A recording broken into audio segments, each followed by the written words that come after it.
Well. Look who just became the problem they can't solve, the variable they didn't account for, the name that turned a boardroom into a battlefield. Welcome back. Or should I say, welcome to the moment everything shifted. Because right now, somewhere in a room you've never seen, people you thought had you figured out just realized they don't know you at all. Someone just stood up, pushed back their chair, looked around that table with genuine fear in their eyes, and said the words that change everything. We need to rethink everything. And the silence that followed? That silence was about you. Let's paint the picture properly, shall we? There's a conference table, polished wood reflecting anxious faces. There's a projector screen with your name on it. Maybe your performance metrics, maybe your recent moves, maybe just your presence in their world. There are people who thought this meeting would be routine, a quick discussion, a simple strategy session. But then someone said something. Maybe it was your numbers. Maybe it was your impact. Maybe it was the realization that every assumption they made about you was wrong. And suddenly, the room temperature dropped. Suddenly, notebooks closed. Suddenly, the person who thought they had all the answers stood up and admitted they have none. We need to rethink everything. 5 words, simple words. But in that context, in that room, those 5 words were a white flag, a surrender, an admission that their entire framework for understanding you just collapsed because they built their strategies on predictions and you became unpredictable. They based their moves on patterns and you broke the pattern. They thought they had you mapped, categorized, contained, and then you did something they never saw coming. You evolved while they were busy planning. You transformed while they were still strategizing. You became the answer to a question they didn't even know they should be asking. And now? Now they're scrambling. Now the confident ones look confused. Now the decision makers look paralyzed. Now the ones who smiled at you last week are wondering if that smile is going to cost them something later. Because this meeting wasn't supposed to end like this. It was supposed to end with clarity, with direction, with everyone nodding in agreement about how to handle you. Instead, it ended with chaos. It ended with someone walking out. It ended with the realization that you are not a problem they can solve, with their usual tools, their standard procedures, their comfortable assumptions. You want to know what triggered it? It wasn't one thing. It was the accumulation. It was the way you've been moving differently, thinking differently, showing up differently. It was the results they couldn't ignore. It was the reputation that started building outside their control. It was the conversations happening about you in rooms they're not invited to. It was the sudden awareness that while they were watching you from one angle, the world was seeing you from another, and their angle was wrong. Completely, embarrassingly, devastatingly wrong. And someone in that room finally had the courage or the fear to say it out loud. Here's what you need to understand. That meeting was supposed to be about controlling you, containing you, predicting your next move so they could counter it. But midway through, the script flipped. Suddenly, it wasn't about you anymore. It was about them, about their miscalculations, about their outdated strategies, about the gap between who they thought you were and who you actually are. And that gap is massive. That gap is a canyon they just realized they can't cross. So someone stood up, because sitting in that room pretending they had answers felt more dangerous than admitting they don't. We need to rethink everything. Let that sink in. Everything. Not just their approach, not just their tactics. Everything. Their entire perception of you. Their assumptions about your limits. Their predictions about your trajectory. Their understanding of your motivations. Their belief that they could read you, manage you, outmaneuver you. All of it shattered. And the beautiful, poetic justice of this moment is that you didn't have to say a word. You didn't have to defend yourself. You didn't have to prove anything. Your actions, your results, your evolution spoke so loudly that it silenced an entire room. Think about the timeline here. Weeks ago, maybe months ago, you were the topic of casual conversation. Easy to dismiss, easy to underestimate, easy to file away under handled or not a threat, or we know exactly what they're about. They had you in a box. A neat, comfortable, predictable box. And they checked on that box occasionally, nodded in satisfaction, and moved on to other concerns. But somewhere along the line, the box started shaking, and they ignored it. Then the box started cracking, and they made excuses. Then the box exploded, and now they're standing in the debris, looking at each other, asking how this happened. You happened. That's how. You refused to stay in their narrative. You refused to play the role they assigned you. You refused to be the person their spreadsheets predicted you'd be. And every time they tried to adjust their models to account for you, you'd already moved 3 steps ahead. Every time they thought they'd figured out your pattern, you introduced a new variable. Every time they prepared a response to what they thought you'd do, you did something else entirely. And now, after all that, after all their analysis and all their planning, they're back at square one. Worse than square one, because now they know their tools don't work.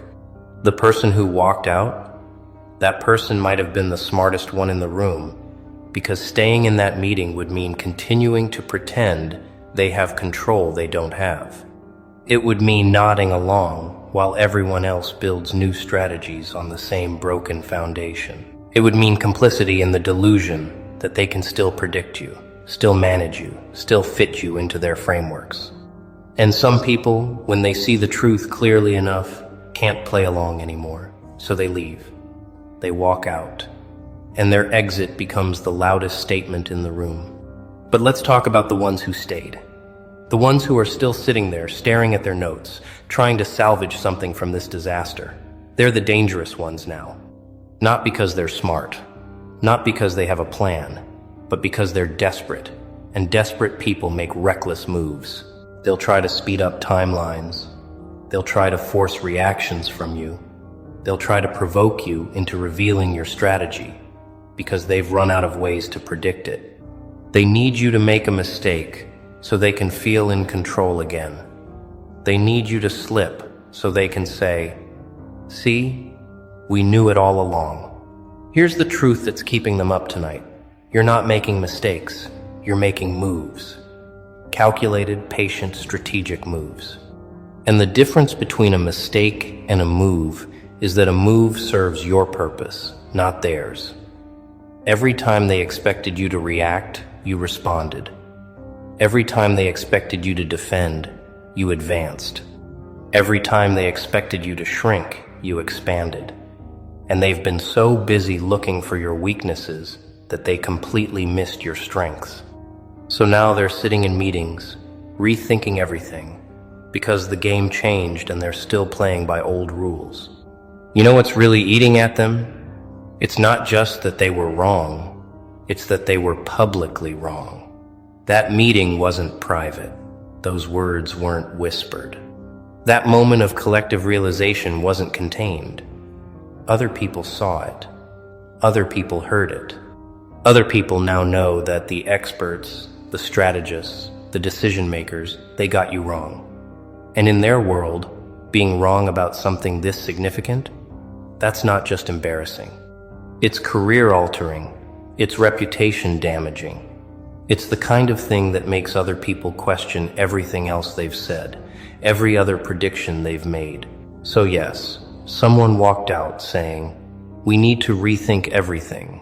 But what they really meant was, we underestimated them. We misread them. We built our entire strategy on a version of them that doesn't exist. And now we're exposed. That's the real translation. That's the real fear. Because rethinking everything means admitting everything up until now was wrong. And people like that, people who build their identities on being right, on being ahead, on being in control, admitting they're wrong breaks something fundamental in them. It fractures their confidence. It undermines their authority. It makes them question not just you, but themselves. And here's where this gets beautifully ironic. While they're busy rethinking everything about you, you don't have to rethink anything about yourself. You know who you are. You know what you're capable of. You know where you're going. Their confusion isn't your problem. Their crisis isn't your responsibility. Their desperate need to categorize you, to understand you, to predict you, that's their burden, not yours. You're free, free from their frameworks, free from their expectations, free from their need to make you fit into boxes that were always too small for you anyway. Let's dig deeper into what that meeting revealed, because it wasn't just about you, it was about them, about their systems, about their limitations, about the fact that their entire approach to understanding people is flawed. They rely on data, on patterns, on historical behavior, and all of that works beautifully when dealing with predictable people. But you're not predictable. You're adaptive. You're evolving. You're someone who learns, who grows, who transforms. And their systems can't account for transformation. Their models can't predict evolution. Their strategies can't contain someone who refuses to be the same person twice. So when someone stood up and said, "We need to rethink everything," what they were really confronting was the limitation of their own thinking. They were admitting that the tools they've relied on, the frameworks they've trusted, the strategies they've deployed, they don't work on you. And if they don't work on you, what else are they wrong about? Who else have they underestimated? What other opportunities have they missed because they were too busy fitting people into predetermined categories? That's the real chaos that meeting ended in. Not just confusion about you, but doubt about everything. And you want to know the most satisfying part? You didn't set out to break their systems. You didn't wake up trying to prove them wrong. You were just being yourself, growing, learning, evolving, pursuing your goals, living your life. And somehow, just by being authentically, unapologetically yourself, you became the variable that broke their equations. You became the case study that invalidated their theories. You became the example that exposed their expertise as limited. Not because you tried, but because you existed outside the boundaries they tried to impose on you. Now let's talk about what happens next, because this is where it gets really interesting. They're going to try to study you harder. They're going to try to find new patterns. They're going to collect more data, run more analyses, hold more meetings. And all of that effort, all of that energy, all of that focus on you, it's not making them stronger. It's making them weaker. Because every hour they spend trying to figure you out is an hour they're not spending on their own growth. Every strategy they build around containing you is a strategy that's already obsolete by the time they implement it. Every prediction they make is based on who you were, not who you're becoming. And while they're paralyzed by analysis, you're moving. While they're debating strategies, you're executing yours. While they're rethinking everything, you're building everything. The gap between you and them isn't closing, it's widening, and they feel it. That's why the meeting ended in chaos. That's why someone walked out. That's why the ones who stayed looked shaken. Because they can feel the momentum shifting. They can sense the control slipping. They can see the future taking shape, and in that future, they're not the ones determining your trajectory. You are. Here's what they'll never understand. You're not their competition. You're not their rival. You're not playing the same game they are. They're playing chess, moving pieces, thinking 3 moves ahead. You're playing a different game entirely. One they don't have rules for. One they don't have strategies for. One they can't win because they don't even understand how to keep score. And that dissonance, that fundamental mismatch in understanding, that's what creates the chaos. That's what makes them rethink everything. That's what makes their meetings about you turn into meetings about their own inadequacy. Let's address the fear, because fear is the real emotion driving that chaos. They're afraid of what you represent, not who you are as a person, but what you symbolize. You represent the possibility that their entire worldview is wrong, that their methods are outdated, that their authority is fragile, that their control is an illusion. You represent change they can't manage, growth they can't contain, success they can't explain. And when people's entire identity is built on being the ones who manage, who contain, who explain, someone like you becomes an existential threat, not because you're threatening them, but because your existence threatens everything they believe about how the world works. So they had a meeting. They tried to solve the problem of you, and midway through, someone realized, you're not the problem. Their inability to accept that people can exceed their predictions, that's the problem. Their need to control outcomes they have no right to control, that's the problem. Their assumption that everyone operates by the same playbook they do, that's the problem. And when that realization hit, when the real problem became clear, the only honest response was to walk out. Because you can't solve a problem by fixing the wrong thing. You can't rethink your strategy when your entire premise is flawed.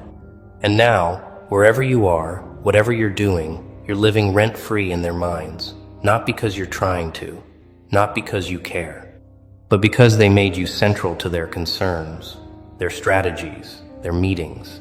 They elevated you to that position. They gave you that power. And now, they can't take it back. Every decision they make, they'll wonder, how will this person respond? Every strategy they deploy, they'll question. Will this work on someone this unpredictable? Every move they make, they'll second guess. Are we still underestimating them? That's the real victory here. Not that you won some battle, not that you proved something, but that by simply existing, by simply being yourself, by simply following your own path, you became the standard against which they measure their own effectiveness. You became the test case that determines whether their strategies work. You became the benchmark that exposes their limitations. And they did that to you. They gave you that role. They created that dynamic. And now they're living with the consequences of making you more important than you ever asked to be. So here's your crown, polished by their panic, forged in their fear, carried by their chaos. They wanted to understand you. They wanted to predict you. They wanted to control you. And in trying, they revealed everything about themselves and nothing about you. Because you remain, as you've always been, beautifully, powerfully, undeniably, beyond their comprehension.